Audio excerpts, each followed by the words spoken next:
मिथिला जन की आवाज देखने वाले सभी दर्शकों का एक बार फिर से स्वागत। दरभंगा के प्राचीन 85 फीट ऊंचे किले पर राज परिवार के द्वारा झंडोत्तोलन कर एक गौरवशाली गाथा की शुरुआत की गई है। विदित हो कि 59 साल बाद इस किले पर राज परिवार के द्वारा झंडोत्तोलन किया गया है। जैसे ही लोगों को यह सूचना मिले कि राज किले पर झंडा फहराया जाएगा, यहाँ भाग लेने के लिए किले के मुख्य द्वार पर सैकड़ों की संख्या में लोग पहुंच गए। यहाँ पहुंचे लोगों में बुजुर्ग, बच्चे, जवान, महिला राष्ट्रगान गाती दिखी। सभी वहाँ उत्साहित थे। बता दें, वर्षों तक इस किले पर झंडोत्तोलन नहीं होता था। इसके बाद कुछ छात्र संगठनों के कुछ उत्साहित कार्यकर्ताओं ने बीते कुछ वर्षों से इस किले पर झंडोत्तोलन और मिथिला की धरोहर को संरक्षित करने को लेकर सरकार और राज परिवार का ध्यान आकृष्ट किया।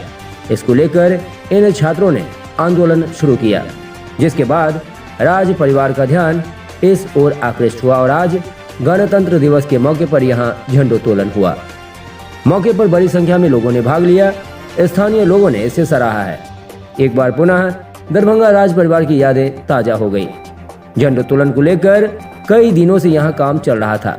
इस किले को साफ सुथरा कर टूरिस्ट पैलेस के रूप में विकसित करने के लिए राज परिवार के वंशज कुमार कपिलेश्वर सिंह ने ख्वाहिश जाहिर की। साथ ही लोगों से इसमें सहयोग की अपील भी की है। इस बाबत महाराज कामेश्वर सिंह के वंशज कुमार कपिलेश्वर सिंह ने बताया कि 59 सालों बाद यहाँ झंडा फहराया जा रहा है। इससे पहले महाराज रामेश्वर सिंह यहाँ झंडोत्तोलन करते थे। किसी कारणवश यह बीच में बंद हो गया। आज झंडोत्तोलन कर बहुत ही उत्साहित हूँ, बहुत गर्व हो रहा है। हम लोगों ने बीते नवंबर माह में भी महाराज की जयंती मनाई थी। इस मौके पर दिव्यांगों के बीच ट्राईसाइकिल और कृत्रिम अंग बांटे थे। हम इस धरोहरों को साफ सुथरा कर रहे हैं, क्योंकि जब तक मेंटेन नहीं होगा टूरिस्ट हब नहीं बन सकता। टूरिस्ट पैलेस बनने से रोजगार मिलेगा, रेवेन्यू आएगा और इससे सबको फायदा होगा।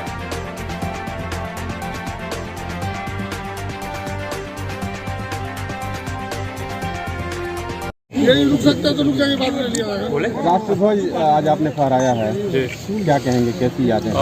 सबसे पहले तो गणतंत्र दिवस में सब आप लोगों को बधाई हो, स्वागत हो। और ये 59 इयर्स के बाद इस किले, ऐतिहासिक किले पे ध्वजारोहण हुआ है। मेरे ग्रैंडफादर जो कामेश्वर सिंह, सर कामेश्वर सिंह, वो करते थे। उसके बाद 59 इयर्स के बाद हुआ। ये बहुत ही ऐतिहासिक मोमेंट है। हम चाहते हैं जो भी राज दरभंगा का धरोहर हो उसको हम रिवाइव करना चाहते हैं, जिसमें आप लोगों का, मिथिलांचल का पूरा सहयोग चाहिए। सर, कहा जाता है कि इतिहास दोहराता है, क्या उसको आपने दोहराया? प्रयास कर रहे हैं, मतलब आप लोग का सहयोग चाहिए, पूरा मिथिलावासी का सहयोग चाहिए, तभी होगा, अदरवाइज तो मुश्किल है। बड़ी संख्या में लोग आए थे। जी जी जी जी, वो यादें ताजा हुई हैं। जी जी जी जी, 59 साल पहले या आज़ादी के बाद से हुआ करती थी। जी, कैसा अनुभव रहा, देख करके कैसा लगा आपको? बहुत ही खुशी हूँ, आज बहुत ही खुशी का दिन है आज मेरे लिए, क्योंकि जो मेरे ग्रैंडफादर करते थे उसको हम लोगों ने रिवाइव किया है। सर, क्या अपील करेंगे इस अवसर पर लोगों से? आप सहयोग दे, जो भी जैसे ये है। मैं चाहता हूँ एक टूरिस्ट हब बने यहाँ पे, दरभंगा हो, Rajnagar. We belong from Rajnagar, वहाँ भी बहुत अच्छे मंदिर हैं और तो उसमें हम चाहते हैं जो जनता सहयोग करे, और एक टूरिस्ट हब की तरह, जैसे राजस्थान जाइएगा वहाँ होता है किला का संरक्षण हो, तो आप लोग सहयोग दीजिए, मिथिलावासी सहयोग दे।